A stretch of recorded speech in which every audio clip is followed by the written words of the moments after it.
Thank you, Dr. Mukesh Aghi. Ladies and gentlemen, it is my honor and privilege to request Honorable Rashtrapati Ji to kindly present the valedictory address.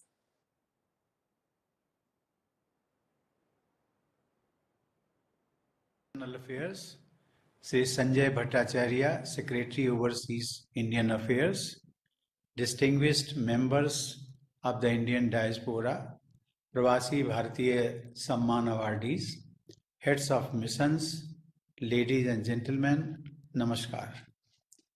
It gives me immense pleasure to connect with you all today at the valedictory session of the 16th Pravasi Bharatiya Divas Convention.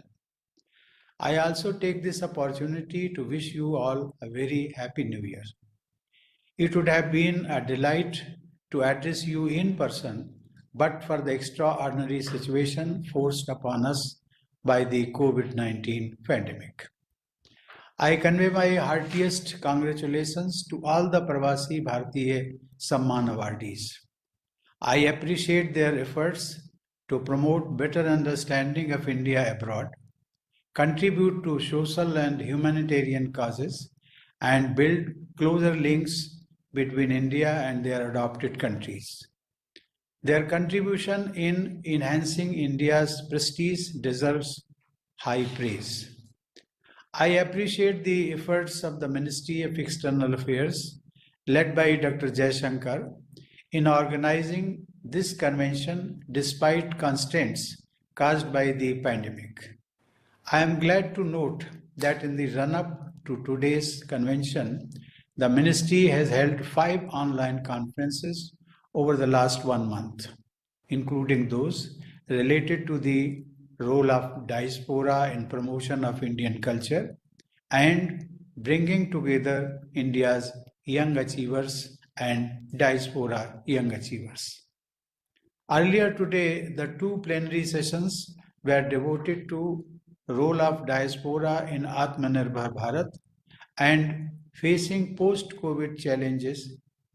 Each one of the themes relates to the high impact areas in the context of India's growing stature in the eyes of the world. I am confident that the ideas that have emerged in the deliberations during these conferences and today's convention will guide us in engaging the diaspora in new and constructive ways. Ladies and gentlemen, on this very day in the year 1915, Mahatma Gandhi, the greatest Pravasi Bharatiya, returned to India. He gave a much wider base to our social reforms and freedom movement, and during the next 3 decades, he changed India in many fundamental ways. Before that, during his 2 decades of stay abroad, Bapu had identified the basic principles underlying the approach India should adopt for its growth and development. The Pravasi Bharatiya Divas is also an occasion to recall Gandhiji's ideals for individual and collective life. Gandhiji's emphasis on Indianness, non-violence, ethics, simplicity, and sustainable development remain our guiding principles. We are indebted to Bharat Ratna Sri Atal Bihari Vajpayee ji, whose vision re-energized the links with our diaspora. The Pravasi Bharatiya Divas celebrations started in 2003 when he was the Prime Minister of India. Atalji's initiatives have proved immensely helpful in strengthening the engagement of diaspora with the motherland. He also took the decision to set up a Pravasi Bharatiya Kendra, which would become the focal point for linking the overseas Indian community with their country of origin. It is appropriate that the Pravasi Bharatiya Kendra has been renamed as Sushma Swaraj Bhavan as a mark of tribute to Sushma ji's invaluable contribution to the cause of Indian diaspora. Her compassion and affection touched a large number of Indians abroad. Dear overseas Indians, India has one of the largest diaspora populations of nearly 30 million, residing in every corner of the world today. It has been aptly put that the sun never sets on the Indian diaspora.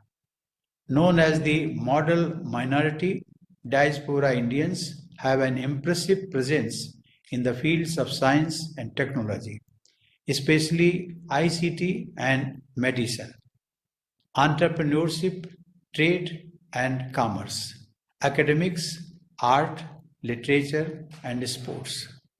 Some of you have reached leadership positions in administration and politics.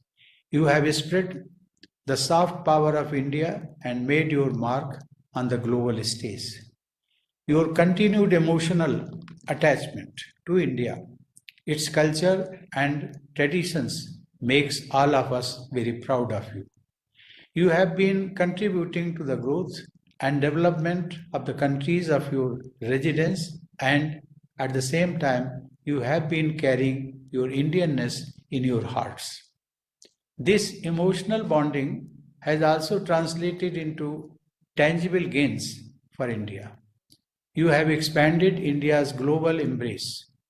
I have myself shared the sense of pride you feel whenever I interacted with you during my visits abroad.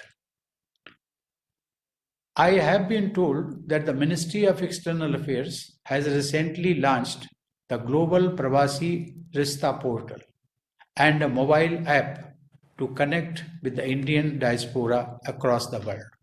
This is a welcome initiative. I am glad that His Excellency Sri Chandrika Prasad Santokhi, the President of the Republic of Suriname, was the chief guest in this convention. His ancestral and cultural roots are in India. Sri Santokhi is such a great votary of Indian culture and traditions that he invoked Vedic mantras in Sanskrit when he took his oath of office as the president in the month of July last year. Ladies and gentlemen, year 2020 has been the year of a global crisis caused by the COVID-19 pandemic. India has been at the forefront in forging a global response to combat the enormous challenges posed by the pandemic. We supplied medicines to nearly 150 countries, making the world look at India as the pharmacy of the world. The recent success of our scientists and technicians in developing 2 COVID vaccines is a matter of achievement for the Atmanirbhar Bharat Abhiyan, which is driven by the spirit of global well-being. The COVID-19 pandemic has led to severe travel disruptions. I appreciate the role played by the Ministry of External Affairs and our missions abroad for reaching out to the diaspora by facilitating their travel in these difficult times. In response to the COVID-19 pandemic, members of Indian diaspora in several countries came together in ensuring critical medical supplies, helping stranded students, caring for the elderly, raising funds, and providing meals to the vulnerable. By their service, they demonstrated the finest aspects of the Indian ethos. Ladies and gentlemen, the seeds of an Atmanirbhar Bharat were shown by years ago by Mahatma Gandhi's call for Swadeshi and self-reliance. Our vision of Atmanirbhar Bharat has 5 key pillars of economy: infrastructure, demography, democracy, and supply chains. Successful integration of all these factors will help achieve rapid growth and development. The idea of self-reliant India or Atmanirbhar Bharat does not mean seeking self-centered arrangements or turning the country inwards. It is about self-belief leading to self-sufficiency. We intend to contribute towards mitigating disruptions in global supply chains by enhancing availability of goods and services.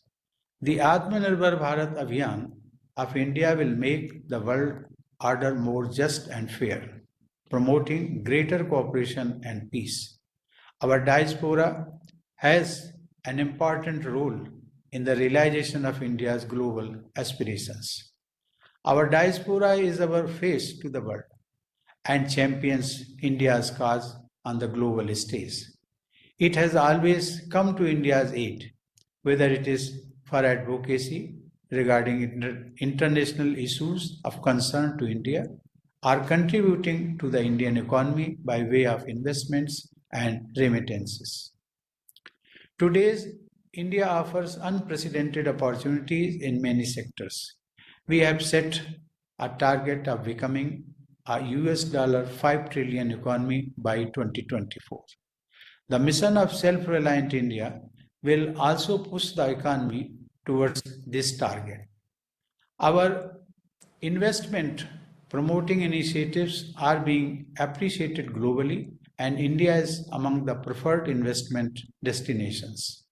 I am glad to share with you that recent reforms have steadily improved India's position in World Bank's Ease of Doing Business ranking from 142 in 2014 to 63 in 2019. Several steps have been taken in order to make Indian manufacturers globally competitive. Ladies and gentlemen, India believes in the philosophy of Vasudhaiva Kutumbakam. The world is one family. We have ensured that our development is shared with other countries. To this end, we look forward to engaging more meaningfully with you and seek your recommendations for providing further boost to our initiatives. We want you to actively participate in the making of New India. I invite each one of you to be a part of India's transformation story and contribute to it with your ideas, business models, investments, technical expertise, and knowledge sharing. On this occasion, I recall the rich welcome extended by the late Sri Atal Bihari Vajpayee ji to the Indian diaspora in the first Pravasi Bharatiya Divas convention. He had said that the children of Mother India get respectful hospitality in the motherland. Our doors are forever open to welcome you. Please visit us at your pleasure. I also invite you to the Rashtrapati Bhavan. Whenever you come to India, I rely on Atalji's poetry to reiterate India's standing invitation to you all. जब जी चाहे तब आ जाना, सदा खुले हैं द्वार. Thank you. Jai Hind. Thank you, Honorable Rashtrapati Ji. We are grateful to you for your kind words of appreciation and encouragement to the overseas Indian community members. May I now request Sri Sanjay Bhattacharya, Secretary CPV and OIA, Ministry of External Affairs, to kindly present the vote of thanks. Sir. Thank you. Respected Rashtrapati Ji, Honorable Minister for External Affairs, Pravasi Bharatiya Samman awardees,